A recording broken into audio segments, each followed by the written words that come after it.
Welcome to এলএসিস tutorial. Kolkata বিশ্ববিদ্যালয়ের ইতিহাস অনার্সের সকল স্টুডেন্টদেরকে এলএসিস টিউটোরিয়াল চ্যানেল ওয়েলকাম জানাই। তোমাদের আজকের ভিডিওটা সেমিস্টার 4-এর স্টুডেন্টদের জন্য। তোমাদের সেমিস্টার 4-এর যে ডিএসসিসি 5-এর পেপারটি রয়েছে, সেই পেপারের একটা গুরুত্বপূর্ণ 5 মার্কসের অ্যান্সার ভিডিওর মাধ্যমে শেয়ার করে দেবো। অলরেডি আমি তোমাদের এই পেপারের সাজেশন পোস্ট করে দিয়েছি, তোমরা যারা এখনও চেক আউট করে নাও অবশ্যই চেক আউট করে নাও।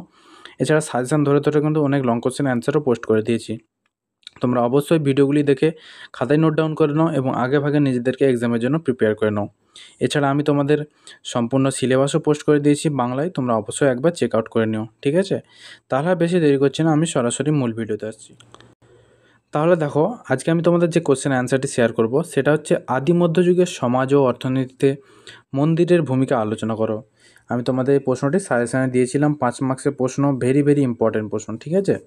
এবার আমি অ্যান্সারটি বলছি, তোমরা খাতায় দেখে নোট ডাউন করে নাও। আদি মধ্যযুগ ছিল ভারতবর্ষের ইতিহাসে এক গুরুত্বপূর্ণ অধ্যায়। এই সময় ধর্মীয় জীবন, রাজনৈতিক ক্ষমতা ও অর্থনৈতিক কাঠামোর মধ্যে এক গভীর সংযোগ গড়ে উঠেছিল।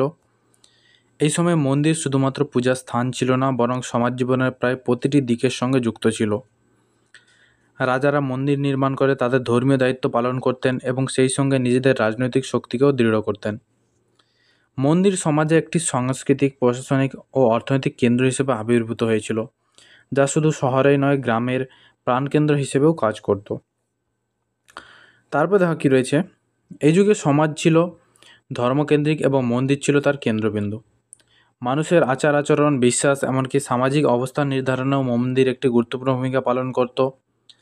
বিভিন্ন ধর্মীয় উৎসব, পূজা পার্বণ, পাঠশালা, সঙ্গীত ও নৃত্যের আসর সব কিছুই মন্দিরকে ঘিরে সংগঠিত হতো। দক্ষিণ ভারতের চোল রাজাদের সময় তো মন্দির ছিল শিক্ষা ও সংস্কৃতির বড় উৎস। এখানকার পাঠশালায় বেদ ও দর্শন পড়ানো হতো। মন্দিরে কর্মরত পুরোহিত, শিক্ষক, সঙ্গীত শিল্পী প্রভৃতি পেশাজীবীর সমাজে বিশেষ মর্যাদা লাভ করতেন।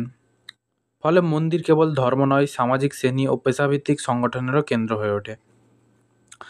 অর্থনৈতিক কাঠামোয় মন্দির এক বিশাল ভূমিকা পালন করত। রাজারা মন্দিরকে জমিদার করতেন, তাকে বলা হতো অগ্রহার বা ব্রহ্মদেয় প্রথা।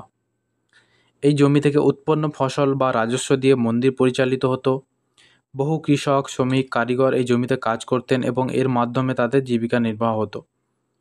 চোল আমলে তাঞ্জোরের বৃহদেশ্বর মন্দির ছিল এমন একটি প্রতিষ্ঠান যার নিজস্ব জমি, কর্মী, গুদামঘর ও প্রশাসনিক ব্যবস্থাপনা ছিল। ইতিহাসবিদ রমিলা থাপার মনে করেন মন্দির ছিল এমন এক অর্থনৈতিক কাঠামো যার ধর্মীয় আবরণে সমাজের উৎপাদন ব্যবস্থা নিয়ন্ত্রণ করত। পরবর্তী প্যারায় যাওয়ার আগে বলে রাখি, তোমরা যারা 4th সেমিস্টার স্টুডেন্ট রয়েছো, তোমরা যদি কেউ এই পেপারের নোটস পারচেস করতে চাও তাহলে সরাসরি আমাকে হোয়াটসঅ্যাপে মেসেজ করতে পারো। আমি স্ক্রিনে অলরেডি আমার হোয়াটসঅ্যাপ নাম্বার দিয়ে রেখেছি, তোমরা তাহলে আমাকে হোয়াটসঅ্যাপে মেসেজ করতে পারো, তাহলে আমি তোমাদের সরাসরি পিডিএফটি শেয়ার করে দেবো, ঠিক আছে? আরেকটা কথা বলে রাখি, তোমাদের মোটামুটি 5 মার্কসের কোশ্চেনের অ্যান্সার 250 শব্দের মধ্যে লিখতে হয়। আমি একটু বড় করেই তোমাদের অ্যান্সার শেয়ার করে দেওয়ার চেষ্টা করি, যাতে তোমরা পরিপূর্ণ অ্যান্সারটি এক্সামে লিখে আসতে পারো, ঠিক আছে? তারপর দেখো কী রয়েছে, রাজনৈতিক দিক থেকেও মন্দির ছিল গুরুত্বপূর্ণ। মন্দির নির্মাণ ছিল রাজাদের পবিত্র কর্তব্য তথা রাজনৈতিক কৌশলও। শাসকরা মন্দির তৈরি করে নিজেদের শক্তি ও শ্রেষ্ঠত্ব প্রমাণ করতেন। মন্দিরে রাজাদের নাম, দান ও গৌরবগাথা শিলালিপির মাধ্যমে সংরক্ষিত থাকত, যা তাদের কীর্তিকে ইতিহাসে স্থায়ী করে তুলত। পাল রাজা ধর্মপাল, দেবপাল এবং চোল রাজা রাজরাজ চোল ও রাজেন্দ্র চোল এই ধরনের রাজনৈতিক উদ্দেশ্যে মন্দির নির্মাণে আগ্রহী ছিলেন। ইতিহাসবিদ নীলকণ্ঠ শাস্ত্রী বলেন, দক্ষিণ ভারতের মন্দিরগুলো কেবল ধর্মীয় নয়, বরং রাজশক্তির প্রতিচ্ছবি হিসেবেও গড়ে উঠেছিল। তারপরে দেখো কী রয়েছে, মন্দির ছিল কারিগরি শিল্পেরও পৃষ্ঠপোষক। মন্দির নির্মাণে হাজার হাজার স্থপতি, ভাস্কর, চিত্রশিল্পী, ধাতুকার, সোনারু, কাঠমিস্ত্রি কাজ করতেন। বড় মন্দির নির্মাণে বহু বছর সময় লাগত এবং সে সময় বিপুল শ্রমিক বাহিনী নিয়োজিত থাকত। দক্ষিণ ভারতে চোল, চালুক্য, হৈসেল রাজবংশের মন্দিরের যে স্থাপত্য ভাস্কর্য দেখা যায় তা আদি মধ্যযুগীয় শিল্পের উৎকর্ষের নিদর্শন। এই শিল্পচর্চা শুধু ধর্মীয় উদ্দেশ্য নয়, রাজা ও রাজবংশের গৌরব প্রকাশের মাধ্যম হিসেবেও ব্যবহৃত হতো। তারপরে দেখো কী রয়েছে, সবচেয়ে গুরুত্বপূর্ণ বিষয় হলো মন্দিরের মাধ্যমে সমাজে এক ধরনের দানের অর্থনীতি গড়ে উঠেছিল। রাজা, জমিদার থেকে শুরু করে সাধারণ মানুষ পর্যন্ত মন্দিরে দান করতেন, জমি, খাদ্য, পশু, স্বর্ণ ইত্যাদি। এই দানের একটি অংশ দরিদ্র ও প্রয়োজনে থাকা মানুষদের মধ্যে বিতরণ করা হতো। মন্দিরের বিনামূল্যে অন্নদান, চিকিৎসা, আশ্রয় দেওয়া হতো। এতে সমাজে কিছুটা হলেও ধনসম্পদের পুনর্বণ্টন হতো, যা নিম্নবর্গের মানুষদের জন্য সহায়ক ছিল। মন্দির তাই হয়ে ওঠে এক ধরনের সমাজ কল্যাণ কেন্দ্র, যার ভূমিকা শুধু আধ্যাত্মিক নয়, মানবিকও ছিল।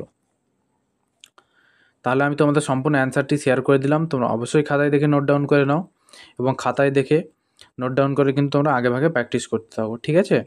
পরবর্তী তোমরা কোন ভিডিও চাও অবশ্যই তোমরা বেশি বেশি কমেন্টস করে জানাও, তাহলে তো আমি তোমাদের কমেন্টের রেসপন্সের ভিত্তিতে অ্যান্সারগুলি কিন্তু শেয়ার করে দেওয়ার চেষ্টা করব। এছাড়া কেউ নোটস পারচেস করতে চাইলে আমাকে হোয়াটসঅ্যাপ মেসেজ করতে পারো। তাহলে বেশি দেরি করছি না, দেখা হচ্ছে তোমাদের সাথে পরবর্তী কোনো ভিডিওতে।